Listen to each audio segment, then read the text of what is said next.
And here we go, guys. Welcome back to EF Live. Once again, Wednesday mornings coming at you. I'm your host, Jake Davis. And today, I feel terrible about this because he just told me. But Kevin, how do you pronounce your last name? Is it Troyan?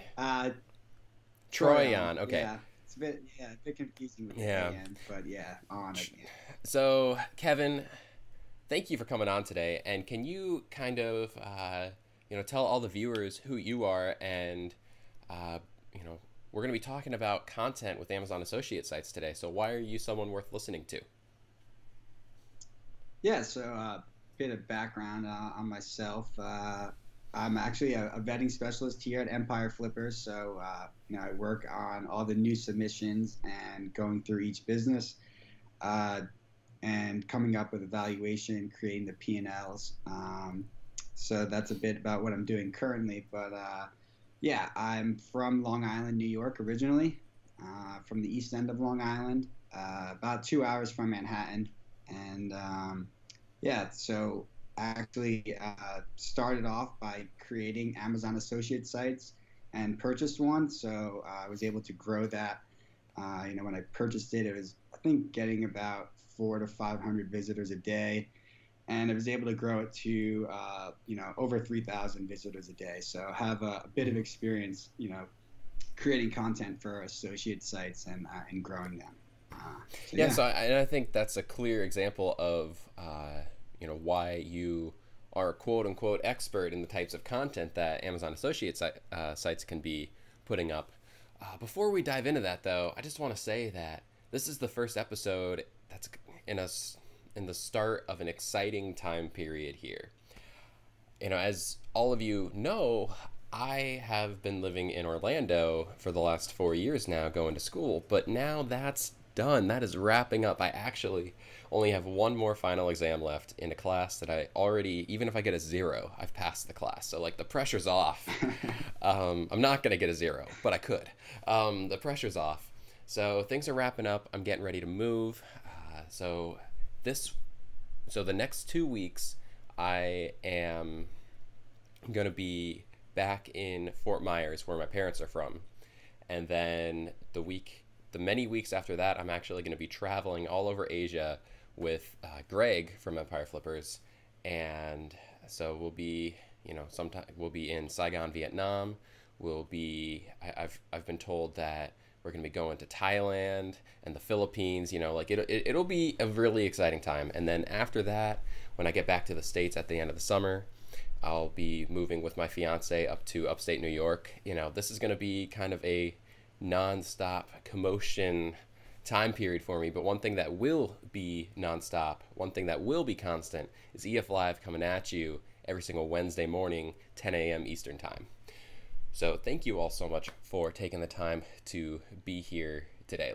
It means a lot. We, combing through the comments and stuff, we see multiple people who are recurring and they keep coming back, and that means a lot to all of us here at Empire Flippers as we create this show that is designed to be a show for all of you. We want this to be content that is helpful to you, and in the name of that, we're going to be doing Q&A at the end of this. So you can get in Facebook or YouTube. There are little chat rooms there. You can talk with us while we're live, and we're going to be answering questions at the end. And if you, get your questions in, because if you we're going to be picking some of the best questions to be sending some free Empire Flippers swag to. So definitely want to check that stuff out. You'll get a shirt, sunglasses, stuff like that. So yeah. Kevin, thank you again for taking the time to be on with me today. What time is it for you? Yeah, no worries. Yeah, it's 10 p.m. here in Manila. So yeah, as you can see, in a little apartment here in Manila. So I'm kind of in the corner with the door behind me. But yeah, happy to jump on. Being in Southeast Asia, you have to get used to working the odd hours for being in the time zone back in the States. So no issue there. Most of us are up much later than this doing some Well, I work. do gotta say, a couple weeks ago we switched to the new time at 10 a.m. rather than 2 p.m. Eastern time. Okay. Yeah. And with me being in Asia, I'm kind of glad that we switched that. That's not why we switched it, but it would be some late nights for me if if it was still at Yeah. 2 p.m. Eastern time. Yeah, you got to kind of balance whether or not you want to, drink a coffee beforehand or be able to, go to sleep Mm. afterwards. So, Well, anyway, why don't we go ahead and just kind of jump right into, what we're going to be talking about. It's something cool. that's Yeah. really important if you are uh, doing an Amazon Associates business, because this is how you get people in here. So what we're going to be talking about is the types of quote unquote money content common on Amazon Associate sites. So I think the first thing to do, Kevin, is to define exactly what is money content. Yeah. So, money content is basically going to be the content you create on your associate site that is bringing in readers who are wanting to buy. So, you're going to be focusing on buying keywords, is what I would say. Um, and buying keywords, it's basically going to mean that the person searching for these terms is maybe a little more further along the buying cycle, and they're pretty close to making a decision. So, your goal is going to be to get them on your site, maybe answer the question they want answered, and then have them click through your affiliate link to then purchase the Mm-hmm. product. So basically, in layman's terms, money content is content designed to make you money. Yep, pretty And much. so, what are some examples of money content? Some examples might be basically your standard review. So obviously it's an Amazon associate site, so the product has to be on Amazon, and you're going to want to pick one of those products and do a Mm-hmm. review of it. Obviously someone searching for a review is looking to buy something. Then you might also have like a buyer's guide around your niche, which is just going to explain to a reader how you go about buying this product, what to look for, uh, what the pros and cons of maybe what to look for in a product, maybe how to select a price range, or the quality of the product. Um, so reviews, buyer's guides, comparison articles. A lot of people might have, they might have two products in mind, and they're really looking to choose between the two, and it's your job as a content creator to create a piece of content that is going to help them make that decision, and then ultimately click to Amazon and Mm-hmm. purchase the product. And when writing this content, how long should the content be? What's your aim when it comes to word count? Uh, so basically, you're going to want to aim for anything over, I would say, 2,000 words or more. There's some really interesting infographics out there showing the top 10 spots in a Google search result, and I'm almost positive that the top three are all they're all articles above 2,000 words. So yeah, they're going to be pretty in depth and pretty detailed. So nothing short. Some people write anywhere between 500 to 1,000 words, but in 2018, this is Mm-hmm. not going to cut it. So yeah, definitely have to be in depth. And then yeah, so So you mentioned before that your experience with this comes from doing it yourself. When you were doing it mm, yourself, did you typically write the content yourself, or did you outsource it? I'm a pretty big believer in writing the content yourself. Now, obviously, this isn't scalable, but at first, I really think you should write the content yourself, because it's going to help you, create a better process if you want to outsource it and be as detailed as possible.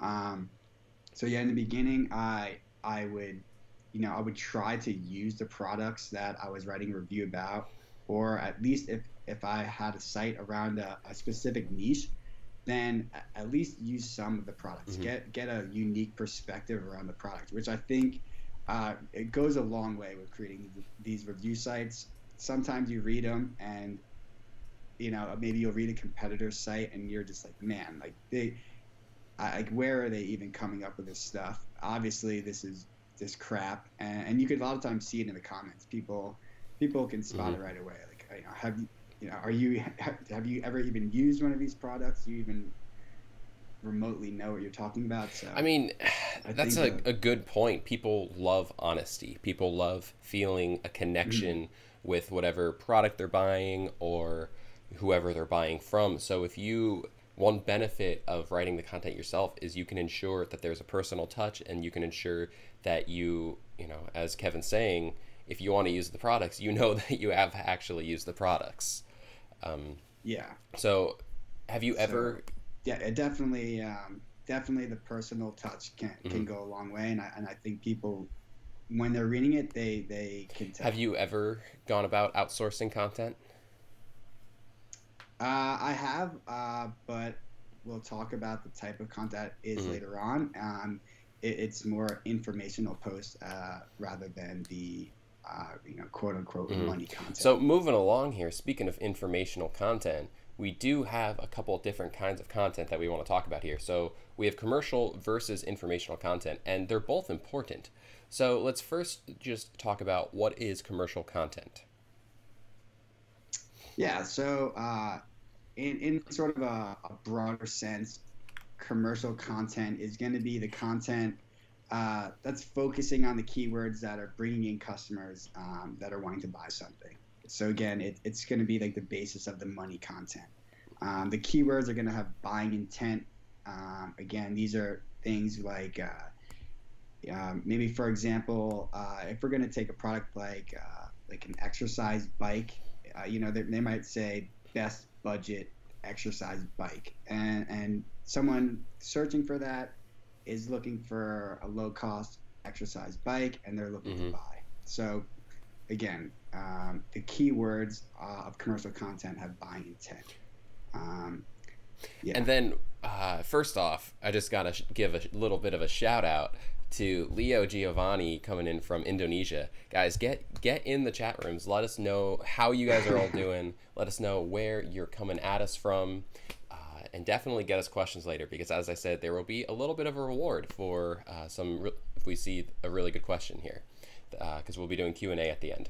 So Kevin, to dive a little deeper in on the commercial content, what is transactional content?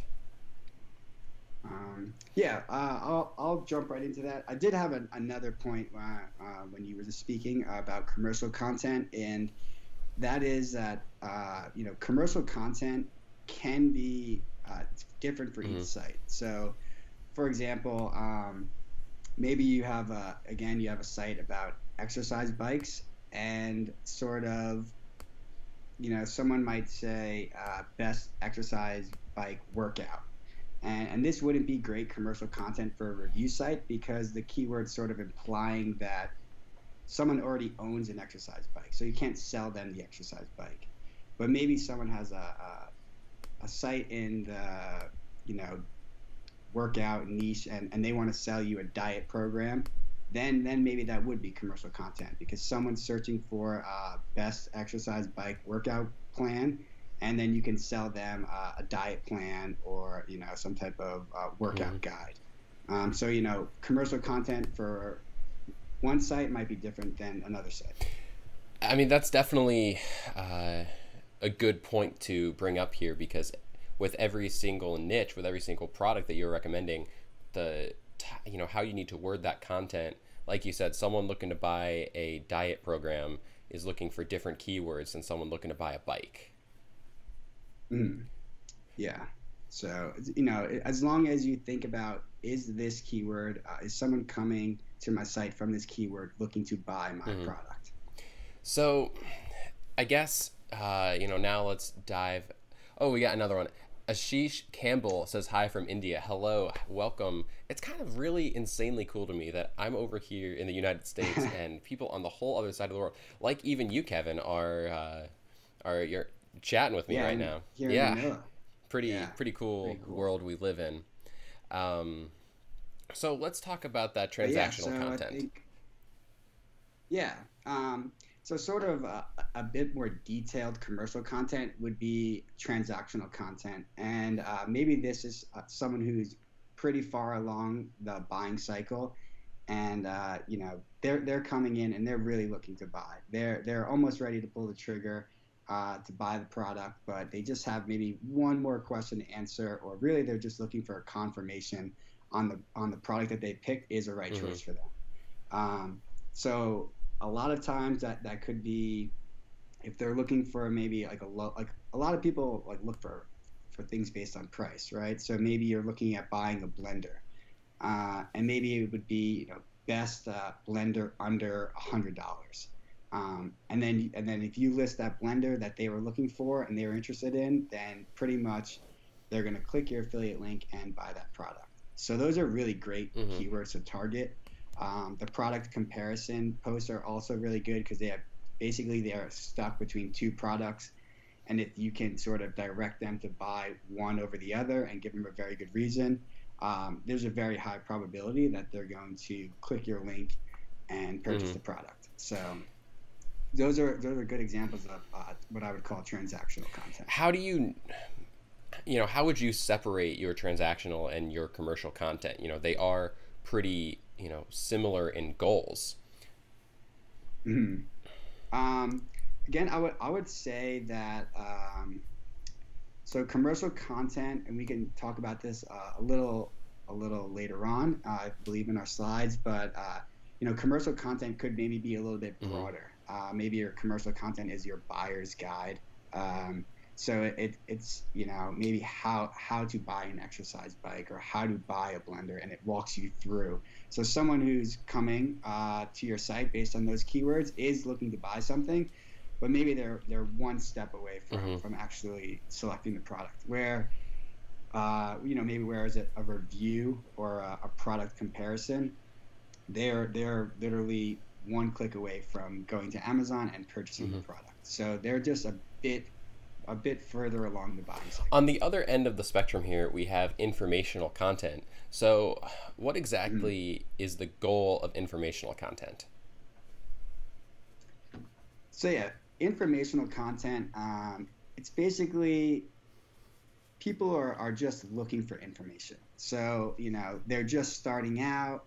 They're not really sure. You're not really sure of anything about your product, and they're just looking to kind of get their feet wet a bit. Most of these people aren't going to buy a product at that point. They're probably gonna come back in a week or so. But some people do sort of ignore these informational content keywords. Um, but I just think that's a bad idea. Um, and again, like informational content might be like how to use an exercise bike, or like the benefits of an exercise bike. Maybe like benefits of juicing, and they're looking to later on buy a juicer. So those would be some examples of informational Mm-hmm. content. And to speak for that type of content, in instructing people how to use a product, instructing them why they should need to use a product, and that kind of goes back to what we were talking about last week on EF Live about turning your site into an authority site. And if you, Yeah, exactly. don't you feel that informational content really lends itself to an authority site? Oh, yeah. That's one of the main reasons why I say like this type of content should not be ignored, especially in Mm-hmm. 2018.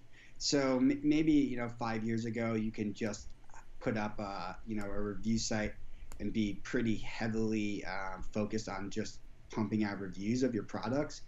But with the different Google updates over the years, and people just becoming more savvy buyers online, you want your site to look like it's an actual blog. You don't want it to look just like a big sales pitch for Mm-hmm. products. So, sprinkling in informational content, one, it helps readers see that you're just not putting out content to sell them something.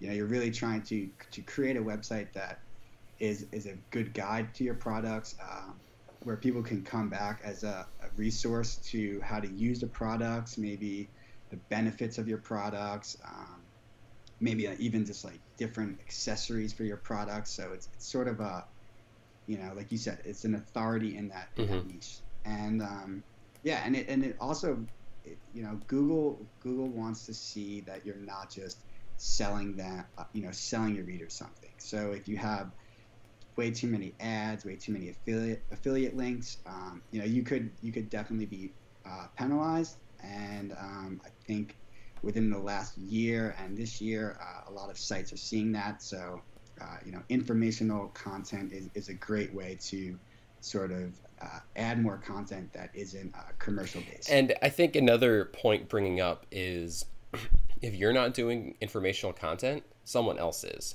So if you, I For mean, sure. the whole point of informational content is to provide a user, the user gets something in return for their time. They don't have to purchase something, and if you're not giving them that extra value, someone else is. Mhm. Mm-hmm. Yeah.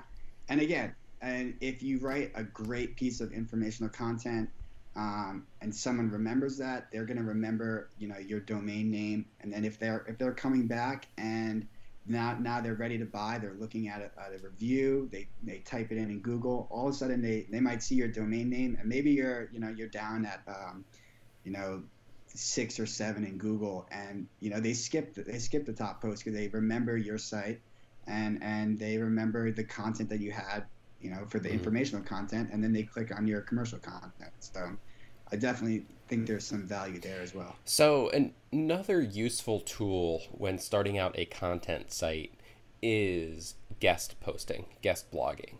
So, Mm. there Yeah. are two sides to guest blogging. There's guest blogging for someone else's site. So, going and writing an article on someone else's site, or having that person come and write on your site. I mean, let's Mm. tackle both of these individually. So, if you are going to write on someone else's site, what kind of content should you be trying to provide? So normally what I would do is try to provide some informational content that can link back to my site. Again, if you're doing some type of outreach campaign, a lot of times I notice that maybe what you're outreaching to them to write, they might tweak it a Mm-hmm. little. Um, but a lot of times people aren't going to want to put commercial content on their site. So again, if like if you have a content site around blenders, for example, maybe it's you're going to want to write the top 3 best smoothie Mm-hmm. recipes, and offer that to put on someone's Mm-hmm. site. And so, if that person is coming to write for you, what kind of content should you be looking for? Should also be looking for the formational content? Yeah. So usually that's what I find when people are outreaching to me is informational content, and I'm gonna want to make sure that they have some type of expertise Mm-hmm. in the area, that it's gonna be unique. I try to have them write something that that I don't have a lot of knowledge about, and it would be difficult for me to write a post. I don't necessarily want someone going to write a post that I could probably you know make Mm-hmm. better. So yeah, and so yeah, that's usually my plan of So attack. moving forward, let's kind of we touched on this a little bit when we were just kind of giving an example of what money content is, but let's kind of dive deeper and really explain to the viewers how they can use each type of money content. So let's give some examples and how they can use them. Yeah, sure. Um, all right, so one of the main examples of money content is going to be your single product review, and this is sort of the basis for Amazon associate sites, right? You're going to pick a niche that you feel you can rank well in. It's going to have a bunch of products on Amazon, and you're going to want to create a review for each of those, and with the goal of ranking high in Google, someone clicking your review, reading it, and then buying the product. Um, so I feel the best way to approach product reviews is to systematize each review, and that means first you have to get to know your product and know your features so that you can come out with an outline of each product. Um, so each product you're going to want to what are the main features of the product?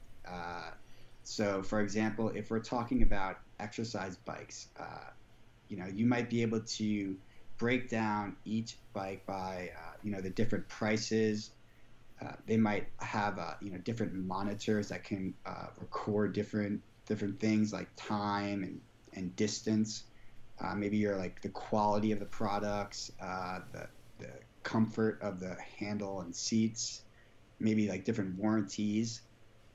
So you're going to want to create an outline, and this outline will also help later on when you're trying to outsource your content. Um, but yeah, so once you have the outline down, I think the main thing to do is you're going to want to go to Amazon's bestseller list, or just type in the keyword in Amazon, and you're going to want to start creating reviews for each product. So you're going to want to read each product page, really, dive deep into the details and taking notes as you're reading.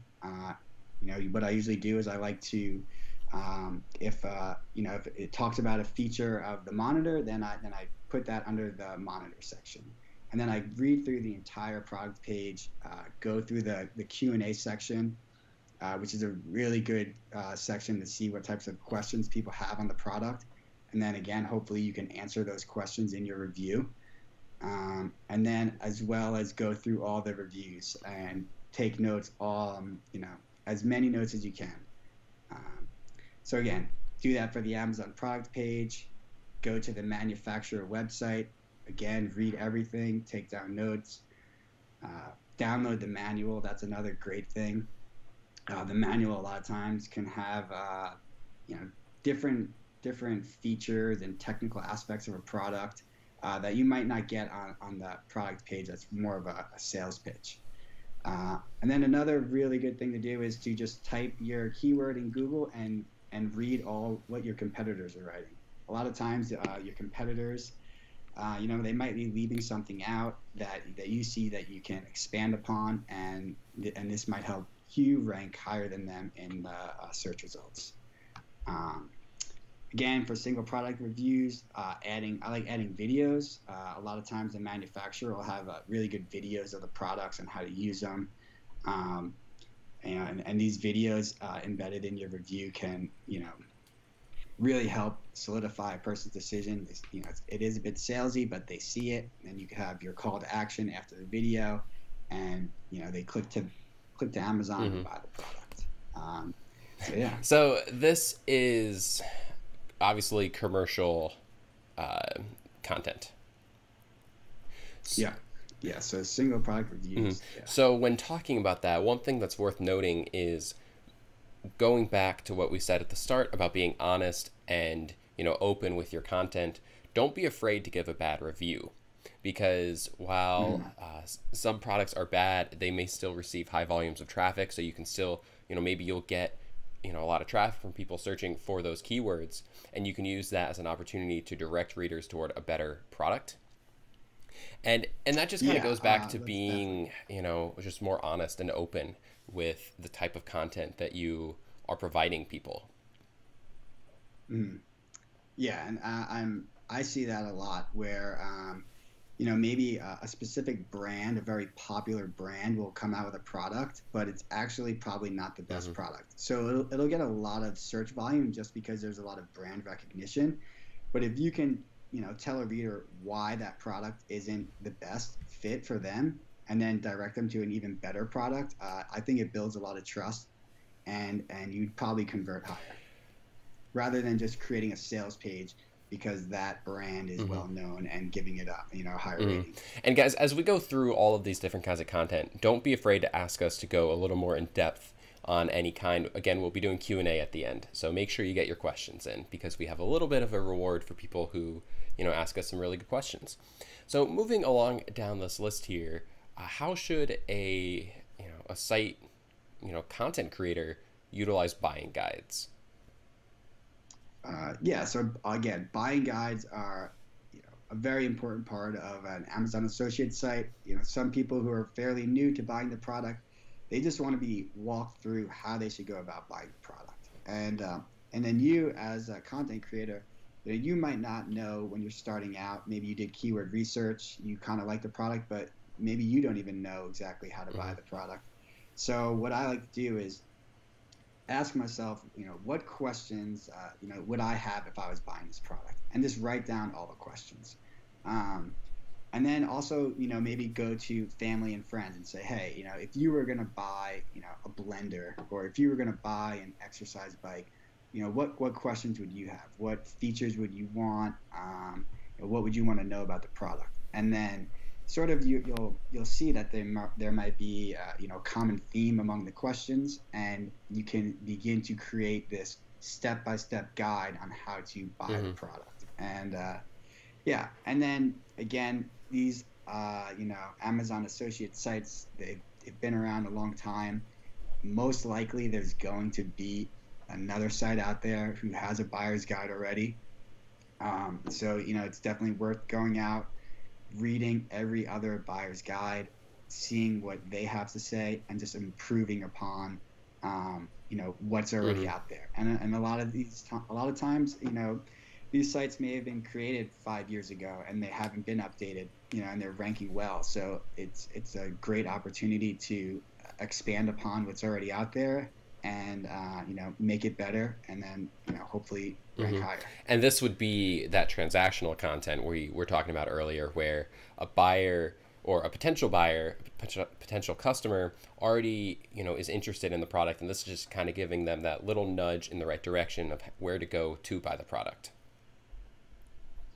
Yeah, so a buying guide, it might not be where at the end of it they know what product they want, but they're going to have a lot better Mm-hmm. direction of where they want to go. So it's a good opportunity for buying guides to maybe link to your top products or other content. So it might not be as far along on the buying cycle as maybe product comparison, or a straight single product review, but yeah, it's definitely Mm-hmm. commercial content for sure. So then moving along, we have best X for Y. So an example of that would be, get your best iPhone, get your best mobile phone for under $200. That would be the type of Yeah. article that we're looking at here. How should someone utilize this kind of content? Yeah, so this I would say is more, definitely transactional content where the person is looking to buy something. So you know, this is going to definitely require some keyword research. It, you know, Again, you're going to want to look for what people are searching for. So there's going to be different price points for different products. Obviously, where the cutoff might be, it might be, under $200 or under $300. So you're going to want to look for what people are searching for. And then, I will say that you have to be careful with this type of content, because it is technically a breach of Amazon's terms of service. So, if you, for example, say, what's the best blender under $50, and then you're listing a product that's 49.99, technically under $50, that blender could potentially go up in price, right? And it would still be listed as under $50. So you're technically misleading a reader to click on your affiliate link to buy something that isn't under Mm-hmm. $50. So that's just something to keep in mind. Um, a lot of people do it. Their site's already been up for a while, so they're not being reviewed by Amazon. But if Amazon were to do a manual review of your site, they could suspend your account. Um, so yeah, but with that being said, there are plenty of other ways to do X for Y type articles. A lot of a lot of different keywords can come into play. So, for example, if you were doing, fitness equipment, a lot of, senior citizens Mm-hmm. are always looking for equipment. So you could do, best, X for senior citizens, or, people live in apartments. So they might want the best X for an apartment, or, noise is a big thing. Maybe you have a blender but it wakes up your house every morning. So you're going to look for like the best quiet blender, or something similar Mm-hmm. to that. And so I guess just to reiterate what you said, when writing these kinds of articles, you would be careful when including a price, because you don't want to, Yeah. say something that could eventually be incorrect and mislead your readers. Correct. Yeah. Amazon has cracked down on sort of the hard coding of Mm-hmm. price, which is why you sort of will see on sites where they won't list a price, they'll sort of use the dollar symbols, to sort of portray how much something costs. You may use like one symbol for the cheap product and three for an expensive. So that's sort of the Mm-hmm. way around that. So now we have X versus Y articles. So just strict comparison Yep. articles here. How should you utilize these? Um, so yeah, I really really like the product comparison articles because I do feel they take a bit more effort to create. So a lot of a review, it's pretty systematized, it's pretty efficient. You can really pump them out by just reading a couple product pages. You can outsource it. It's easy to outsource. But a comparison article, it takes more of a more, I would say, more knowledge of your niche and more of a Mm-hmm. feel. And it's a bit tough to make it easy to read. You might have to put some comparison tables in there. So I feel like there's high search volume for these posts, but the competition is a bit lower than your other type of commercial content. But So when talking about writing, these X versus Y type contents, should we focus on, comparing a very popular product to a less popular, less well known, I should say, product comparison, or should we, take the two top dogs and butt them against each other? so yeah, that's a great question, and this is why I really like this type of content because it does require some knowledge of your niche to know what products people are wanting to Mm-hmm. compare, right? So there might be no search volume for the best product versus the worst product. You might be able to write that content, but no one's searching for it. But then again, there might be people are looking for there's that sort of the best product out there and people want the budget version Mm-hmm. of that, and then when they find the budget version they kind of want to compare the Mm-hmm. two. So yeah, so you can do sort of the best versus the budget, and then there's also, like you said, the top dogs where you're going head to head with the two best sellers, and I think both of them work really well. But yeah, so when I create these sort of product comparison articles, I like to use, like I was saying before, for the single product reviews where you have an outline and you just sort of go down the list of the features and you compare the two, trying to make it as easy to read as possible. With definitely add in some images that compare both features you're talking about, as well as some graphs. Just because obviously some people skim articles, so you want some really good visuals Mm-hmm. in these. So moving along here, you could compare more than one or more than two products against each other at a time with a comparison table. Oh yeah, for sure, yeah. Um, so again, like comparison table is another good thing. One thing I did want to point out for when you're comparing the X versus Y though is I really like to always have a clear winner. So you want an opinion. Um, and too many times I read articles and the person doesn't have an opinion on what to buy at the end, and you're not helping the reader out by Mm-hmm. doing that. So I would say at least try to have an opinion or explain why one would work well in this situation or one would work well in another situation. um, but yeah, um, like you were saying, comparison tables, you know I think comparison tables for Amazon associate sites are pretty much essential to have. Every site should have one. Each review you should have like a main comparison table uh, page where you're comparing each product side by Mm-hmm. side. Um, and what I like to do with this is you know have all your main features that people are going to be, you know, looking at in your product reviews, and have a table that is sortable. So maybe they can, sort by the feature.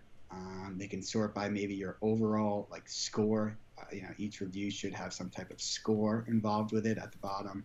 Um, so yeah, comparison tables are great to have every product, so people could kind of easily go through, compare side by side, and either click to Amazon or click to your Hmm. review.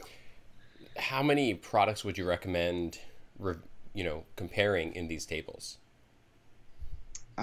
So there's sort of two different thoughts. So if you have a comparison table in a post where maybe you're naming the top 5 or the top 10, then obviously you're gonna, what your post is titled, you'll have the top 5. But in your comparison table page, I know that some people have been penalized for having maybe your comparison table gets up to 70 products, and now Hmm. you have 70 affiliate links on your page, and they might get penalized by Google. Um, so again, it's tough to say, but I always have an affiliate link in my comparison tables. But what I like to do is I add content at the top, just some instructions maybe on how to use the table. But obviously making sure that some of the table is above the fold so that people can easily just scroll down and see it. But then underneath the comparison table, I also add some content, um, just to make it so that the page isn't as thin as just having a couple features and a bunch Hmm. of links. So I think this is a good technique to sort of hedge your risk against getting a Google penalty on that page. So moving on here to the final piece of content that we want to run through here, uh, can you just first define what is a Roundup review? Yeah, so a roundup review is going to be, taking a very popular question around your products or in your niche, and then you're going to email this question out to as many experts that you can in your niche. So hopefully, some of these experts will respond to the question, giving their opinion. You're going to obviously tell them that you're going to be creating a post around this question and using their response and quoting them. So when you get a few of the replies back, you'll create a piece of content quoting these experts. Again, so this would be maybe more of an informational post, but it's great to share on all your social media outlets. And then again, you can send this back to the experts, and they're gonna love sharing it on Hmm. their platform as well, because you're sort of featuring them in your blog It's post. like 4 out of 5 dentists recommend this kind of toothpaste. Yeah, yeah, and then you take a little quote from them, and you know I persuade people that's the best, and that you have some type of expertise mhm. now in Yes, toothpaste. I always wonder when I see those. Did they actually go to a bunch of different dentists? Because 4 out of 5 dentists does seem to be the number when it talking about tooth care products. Yeah, they just picked 5, and no one's responded. So. So I guess the last topic that we want to touch upon here is we have something called pillar content, and then we also have cluster or satellite articles. So what are the difference between them, and how can you tie them together? Yeah, so we've been talking a lot, just in general, about content that you want to put on your site, as well as the buying intent, so commercial versus informational. But you're going to want to have your site structured in a way that makes your readers, one, be able to navigate it easily, and Google to sort of crawl your site and know, what's your main content, and then what are the topics of your content. So a pillar content is going to be sort of the cornerstone or flagship articles of your site, and they're going to cover a large portion of sort of the content on your site. So for example, if if your site is around exercise bikes, maybe your buyer's guide or how to buy an exercise bike would be your pillar content, because this is going to describe then a lot of the content that's underneath it. So it would be the first thing maybe a reader coming to your site would want to take a look at. Uh, so yeah, again, so pillar content is going to be a lot more in depth and probably a lot larger in word count. So maybe you want to aim for over 3,000 words. And a lot of times pillar content is a bit harder to rank for, but it will have higher search volume. So how should you tie them together here? Yeah, so then moving on, like you would have what's considered, people call it cluster or satellite content. So this is going to be content that's going to focus more specifically on different topics and probably target more long tail keywords. So again, this might be your reviews or your product comparison pages, your best X for under, a certain price. But it's all going to be related to your pillar content. So, you would have a you would have your how to buy exercise bikes, and then under it, you would have your reviews, your product comparisons, and so forth. And you're going to want to link in between your pillar content and your cluster content. So both of those should be linked together. And how would you go about doing that? They are a little bit different. So again, you might say in your pillar content, you're going to have basically you're going to have your questions on how to buy an exercise bike, and then somewhere in there, you might have an example of a product, and it might be, you might write maybe an example of an exercise bike would be like some type of Schwinn model, and you would, a lot of people like this Schwinn bike, and then you would link to the review. Then in your review, you might have something like, throw in there about, how to buy an exercise bike, and then link back to your buying guide. But again, there are a lot of different techniques too for interlinking between your sites and sort of your anchor text. So you would want to do some research around that, because you're not going to want to on every page link back to with the words how to buy an exercise bike. Yeah. But I think that's probably for another EF Live. I mean, that's just kind of the thing here. When it comes to content is, the most important thing when talking about Amazon Associates, because it's what drives people to your site. The goal of Amazon Associates is to make it a passive type business. So you want to drive in organic traffic. So you want to have content that targets these keywords, gets people coming in, and we could have 20 different episodes in a row talking about content. I know we're just kind of touching the iceberg, touching the tip of the iceberg here. I mean, and there's definitely layers to the whole content creation, building these sites. I mean, every year I'm just learning more and more, and every year I look back and I just think, man, last year I knew nothing, and then I'm sure in a year from now, it's there's definitely layers. Yeah.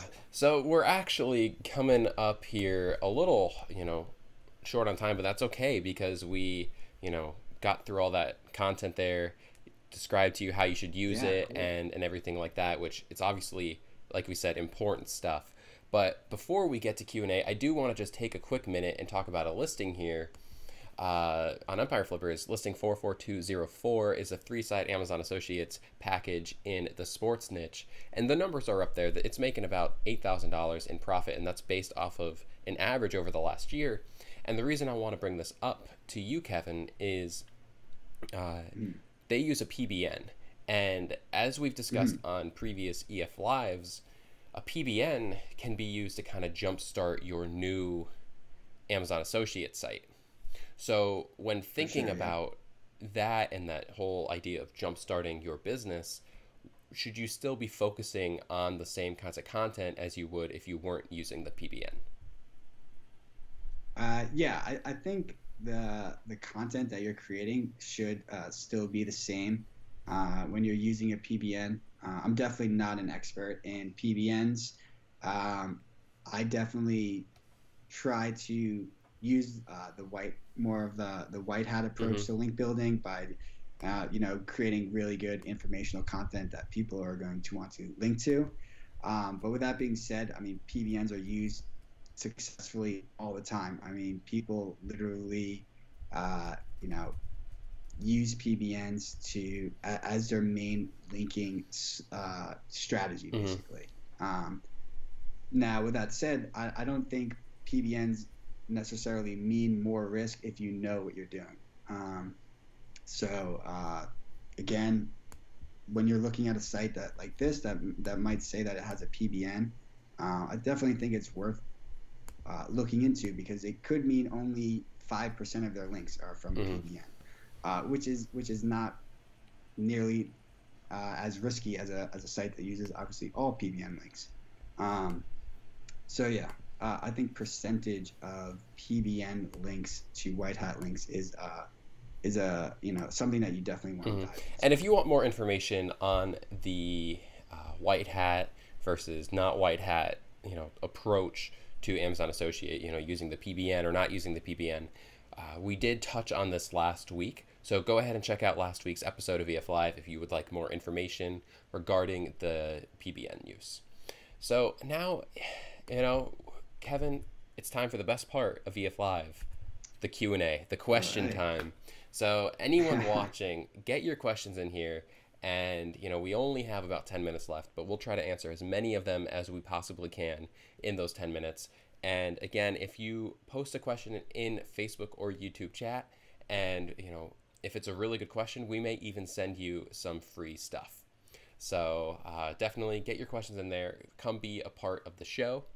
And let's just dive right in here with our first question we have here. So we have Ashish from India says, what things should we consider when outsourcing the content writing?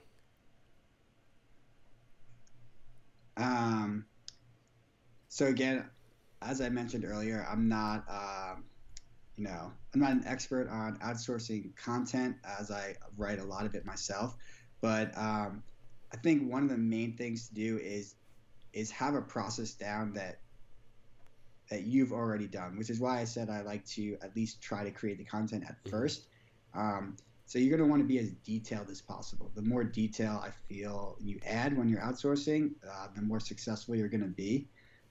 As well as try to find a writer that has some knowledge around your niche. Like a lot of times, like I said, I have an associate's site in the fitness niche, and I get people reaching out to me all the time asking me if they can write content for my site, and their expertise is in writing for fitness. So again, you can usually find someone who already has that expertise and ask for a piece of sample content, maybe even a couple or that they've written, to make sure that the content is just quality content, and their grammar is well written and all. And as we've spoken about on previous EF Live episodes, you really want to make sure that you do spend the extra couple dollars to get a native English speaker if you're writing English content, because that can definitely help boost your posts. And Google looks for well-written sentences rather than just English words upon a page. And in the realm of outsourcing your content, as Kevin was saying, he doesn't typically do that. And that, a reason why he doesn't do that is because he likes to have a, constant message, a constant tone in the writing. And so something to, as he said, really have an outline for, how the content is supposed to flow, and make sure that all the content you're putting out on your site, whether you write it or not, is, you want there to be a certain level of synergy across your site, Yeah. That's a great point. So we have Andrew asking, "Hey Kevin, I'm wrestling with the idea of starting a site. Is 2018 still a good time to make these sites?" And I believe that's actually Andrew Voda coming at us from Manila, in the Philippines. So Andrew, how are you doing? How is the Philippines? Weren't you just in Orlando like a week ago? Um, but yeah, so that's a good point though. There's a lot of competition and, everything nowadays. Is it a good time to start one of these sites? I still think it's a great time to start an affiliate site and an Amazon associate site. You know, as working for Empire Flippers, I'm still seeing new Mm-hmm. sites being submitted. So people are still building them with success. So I don't think that it's any impossible to do. It may have gotten harder, but again, that's like anything.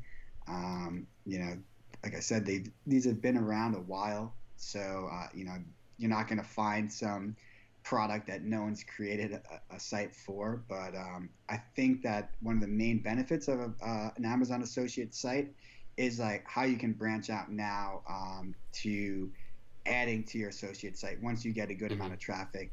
Adding an FBA product, that's a big thing that people are doing. You can see every product that's purchased from your site, so you can easily look what product you might be able to source from a manufacturer, throw it up on FBA, and then now you're driving free organic traffic to your Amazon Mm-hmm. listing. It's there's competition in everything nowadays, but that doesn't mean to you can always give it a shot. And the good thing about Amazon associate sites is, especially if you produce the content yourself, they're relatively cheap, relatively inexpensive to set up compared to other types Mm, of businesses. So give it a shot if you for have sure. a niche that you're really passionate about and you feel like there may um, uh, if you feel like you have a niche that is untapped and you know you could put an interesting spin on things. I oh. Especially if you have a hobby that the products well, and that you can have a unique Mhm. perspective on. I think that's a great place to If start. you're interested in something, chances are there's at least one other person in the world who shares the same hobby. So be passionate about what you write, and you'll get a lot more people to feel interested and feel like you're being honest with them. I do want to take a second here to shout out Ujwal. Ujwal has been earlier when I mentioned it's nice to see familiar faces coming back, and Ujwal coming at us, week after week. Really appreciate it, even with the time change. Thank you guys so much for being with us here. And we're bumping up right here to the hour mark, but we do have one final question that we Cool. have, and I'm sorry if I butcher your name. I really try. Let me know if I do. But Riazer asks, how can we get in touch with Empire Flippers? So if you have any questions about Empire Flippers, whether it be about you want to sell your site, or you want to learn more about what we're talking about today, or just any other questions regarding, your online business, there, Facebook is a good way to get in touch with us. There's also a phone number listed if you go to empireflippers.com, there's a call number. You can reach out to us there. Always feel free, there's an email, Facebook Messenger. There's a lot of different ways to get in touch with us, and we are here to help you. So that Yeah. is going to wrap it up for us today, though. Kevin, thank you so much for taking the time here. If you just had to take a second and give your final takeaway, your big one piece of advice regarding content for Amazon associate sites, what would it be? Uh, I would say find something that works and just stick with it. So we've given a lot of examples of different pieces of content. But if you write a review and you rank well for it, then just start hammering Mm-hmm. on the reviews. So yeah, find something that works and just Mm-hmm. stick with it. And just, if it's something you want to do, start. Yep. Take some action. Kevin, thank you so much for taking the time with me today. I hope you had fun. Doing these are fun, right? Yeah, yeah. No, this went well. I'm excited, man. I want to do I some know we'll more. have to have you back on So here. yeah, Like we said, there's yeah, mountains of anytime. you know content, content we could discuss on here. So we'll have to have you back on here sometime. And thank you. Yeah, for Well, sure. it is 11 p.m. your time, so we're going to let you get going here. Guys, as always, EF Live All coming right. at you every single Wednesday, 10 a.m. Eastern Time, which is, designed to be a show to help all of you. So come back next time, ask us any questions you have, and subscribe to us on Facebook, YouTube, subscribe to our Empire Flippers mailing list if you want updates on all of our content. We're just here to want to help you guys. So with everything said there, have a fantastic day, and I will see you all next week for EF Live. Thanks, everyone.